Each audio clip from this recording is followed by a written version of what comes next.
Πίνδος, 3 ποίηματα. Ποίημα πρώτο. Κρουστάλης.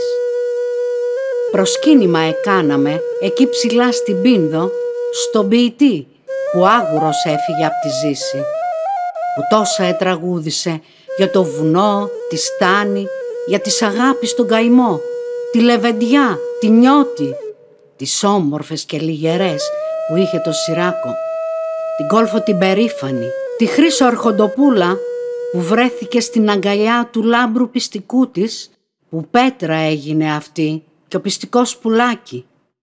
Τι κρίμα που ο Χάροντας δεν έχει επιτηρίδα και παίρνει με την κόσα του ό,τι βρεθεί μπροστά του.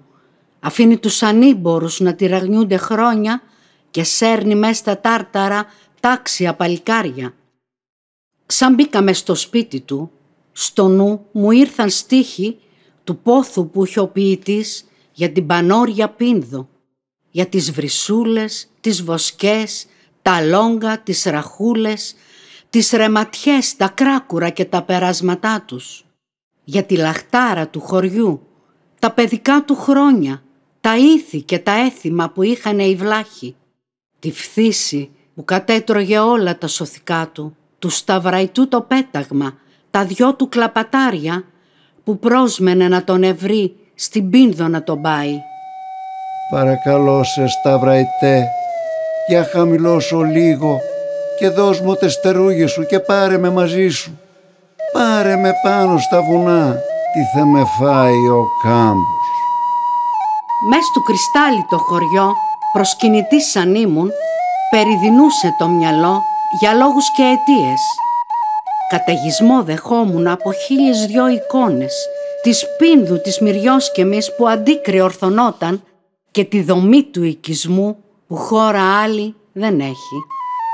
Εκεί επικεντρώθηκα στη ζάλη που με δέρνει, στη σλιγερή στην ομορφιά, στην αδερφή του Φίβου, σ' αυτήν όπου κατέρχεται πως λέγεται το όνομά της.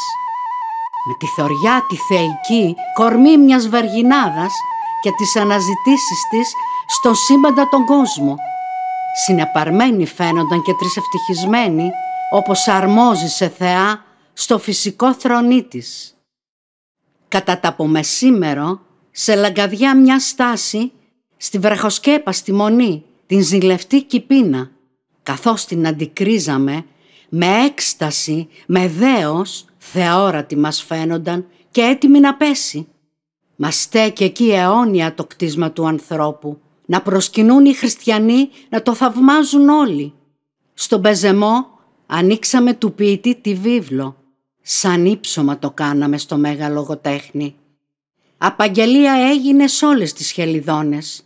Στον ψωμοπάτι πήγαμε, στην αρπαγή της κόρης και στα πεζάδια βήκαμε του γέρου Καλαμένιου να μάθουμε τα δρόμενα της εποχής εκείνης. Με τι λογάκια να το πω, πώς να τον περιγράψω, τον Πάρο, τον περήφανο, τον πολυφημισμένο, εκεί ψηλά ως διάσελο, στα 2.000 μέτρα, ανάμεσα σε 2 βουνά της ξακουσμένης Πίνδου. Τζουμέρκα από τη μια μεριά, ο Λάκμος απ' την άλλη. Έδρα του Έολου εκεί και απέραντο Αγνάντιο, με χλώει ανθοκέντητη όλο το καλοκαίρι, για να βοσκούν τα πρόβατα, άλογα και γελάδια και χαίρονται οι τσέλιγγες με τις αμαλαγές του. Εκεί ψηλά βρεθήκαμε τα 2 σαν τσοπανάκια του ψωμοπάτι μοιάζοντας και της πανόριας Χρύσος, όπως τα λέει ο ποιητής, ο Κώστας ο Κρυστάλλης. Ποίημα δεύτερο. Η Μπελόη. Πόσοι και πόσοι μάστορες και πόσοι μαθητάδες σμιλέψανε τις σκάλες της και τα πλατή σκαλά της. Πώς ήταν οι καλφάδες τους και πόσοι οι κυρατζίδες που κουβαλούσαν τις λιθιές, την άμμο, τις δεσχές της για να φτιαχτεί η περίφημη η σκάλα του βραδέτου, όπου έχει 1000 τα σκαλιά, 200 καλτερίμια, με τα καγγέλια αμέτρητα και οι δαντελένιες ούβιες, που έχει στη θέα όμορφα στεφάνια σμιλεμένα.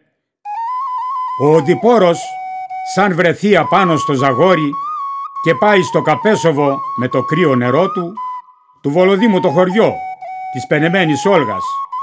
Όπως το λένε τα πουλιά, το λέει και το τραγούδι. Το αγέρι όταν αισθανθεί το μάτι σαν ανοίξει και δει τα δάση, τις κορφές, το στόμα της Χαράδρας και δει το όμορφο χωριό που στέκει εκεί αιώνια, αν περπατήσει τα σκαλιά και πάει στο βραδέτο και από εκεί σαν θα βρεθεί στην άκρη της Μπελόης και από το μπαλκόνι της σαν δει το βάθος της Χαράδρας, θα αναφωνήσει: «Ω Θεοί, τι άδικοι που είστε! Βάλατε όλες τις ομορφιές σε αυτόν εδώ τον τόπο και μέρισμα δεν δώσατε όπου έχει ξεραΐλα». Αυτόν τον τόπο διάδικε του Φιδιππίδη η κόρη, που είχε περίσσια ομορφιά, Αρτέμιδα στο δέμας, με την κελαϊδιστή φωνή, τα κτηνοβόλο βλέμμα, με κορονίδα το μαζί και το εμείς αντάμα. 7 του Οκτώβρη ήτανε όταν σαν ελαφίνα δρασκέλισε όλα τα σκαλιά μανάσες μετρημένες και ακροπατώντας σύραχα βρέθηκε στην Πελόη. Λες κι ήταν 18 χρονών κι ας ήταν στα 50. Ποίημα τρίτο. Το ελληνικό. Στη Τσούκα στην Ανηφοριά περπάτησα μια μέρα. Πήγα να δω το πάντρεμα της φύσης με την τέχνη. Να δω αν αρμονικά χωράει μια στην άλλη. Να τα χαρώ από κοντά, με άγγιγμα, με χάδι. Τις λεπτομέρειες να βρω που σμίλεψαν οι γλύπτες. Πώς δούλεψαν το υλικό και του δώσαν ζωντάνια. Και μέσα από το πάντρεμα της φύσης με την τέχνη, του γλύπτη πώς εκφράζονται οι μύχιές του σκέψεις. Πώς μεταφέρει, πώς υμνεί αυτούσια τη γνώση και δείχνει με το έργο του το σεβασμό στην πλάση.